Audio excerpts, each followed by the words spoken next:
Análisis de contraportada con el maestro Alfonso Zárate. Ya son las 7:25. Maestro Zárate, ¿cómo está? Le saludo con gusto.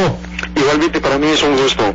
Oiga, maestro, pues este asunto del salario mínimo, sí.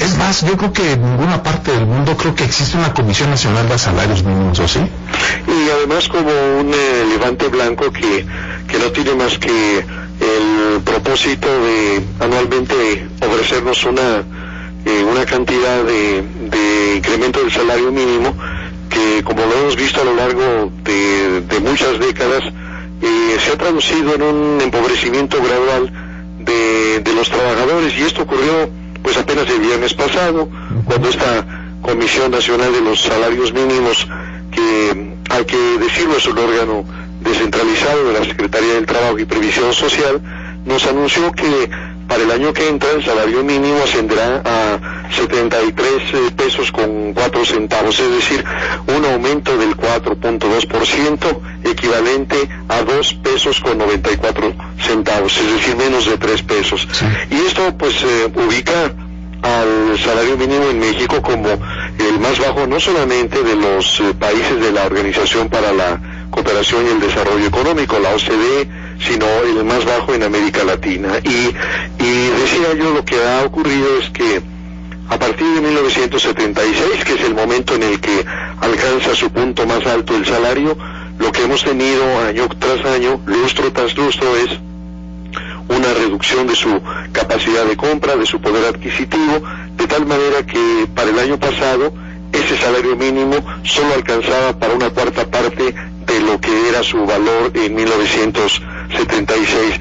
Y hay que decir también, Héctor, que este salario mínimo es no solamente un monto que está por debajo de la línea de la pobreza, sino que además viola claramente el mandato constitucional. El artículo 123 establece que este salario deberá ser el suficiente para satisfacer las necesidades normales de un jefe de familia en el orden material, social y cultural, y para proveer a la educación obligatoria de los hijos. Así que fijar el salario mínimo en estas cantidades no solamente es algo grotesco, sino es algo que está violando la Constitución. Y por fortuna diríamos que en fechas recientes, sí, distintos organismos internacionales, la CEPAL, la OCDE, el FMI, la OIT, han estado pronunciándose en favor de una recuperación del poder adquisitivo de los salarios, y pasos muy modestos se han dado ya, y uno de ellos fue la aprobación de una reforma constitucional en materia de desindexación del salario mínimo, que explícitamente busca establecer una política de recuperación del poder adquisitio de los salarios mínimos de una manera gradual. Y también hay que decir que el tema ha sido ubicado en el centro del debate por el jefe de gobierno Miguel Ángel Mancera y por su secretario de Desarrollo Económico, que están urgiendo a las instancias que toman una decisión de esta naturaleza a que el salario mínimo corresponda al menos a la línea de bienestar que establece el Coneval, es decir, que nos alcance para la canasta básica, lo que implicaría llevarlo a un monto de 82 pesos con 86 centavos.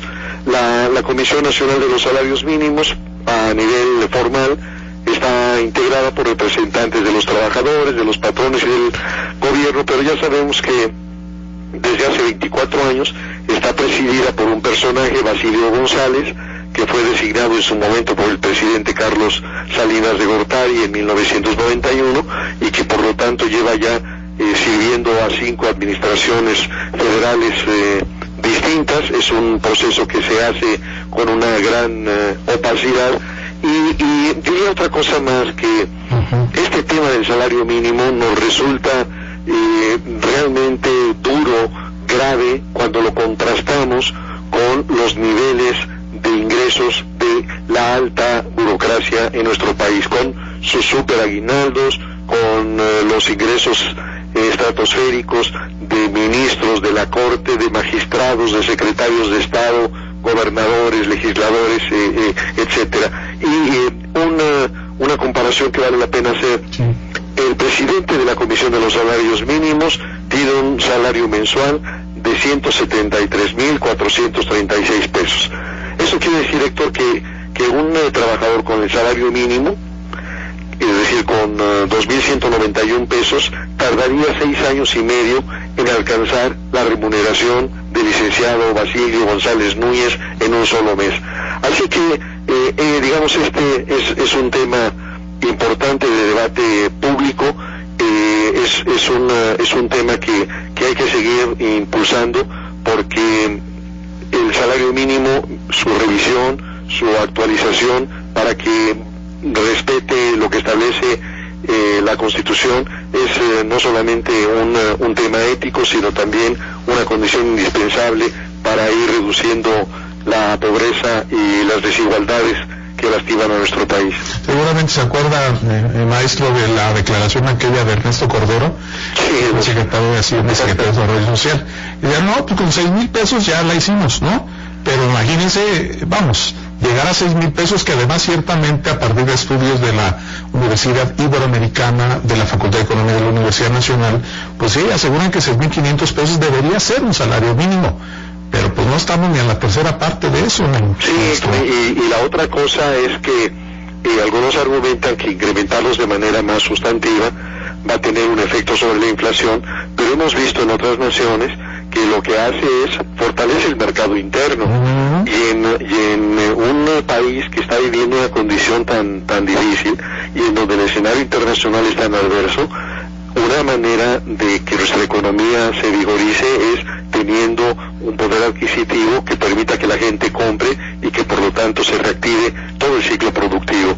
Así que pues hay que empujar para que cada vez haya más sensibilidad en los que toman las decisiones y que se den cuenta de que este es un tema de moral, es un tema de justicia y es un tema de desarrollo para el país. Sí, de economía, porque fortalece, usted lo dice, el mercado interno. Así es, Héctor. Muy bien, maestro, un gusto siempre. Un abrazo. Con usted, el maestro Alfonso Zárate. Contraportada.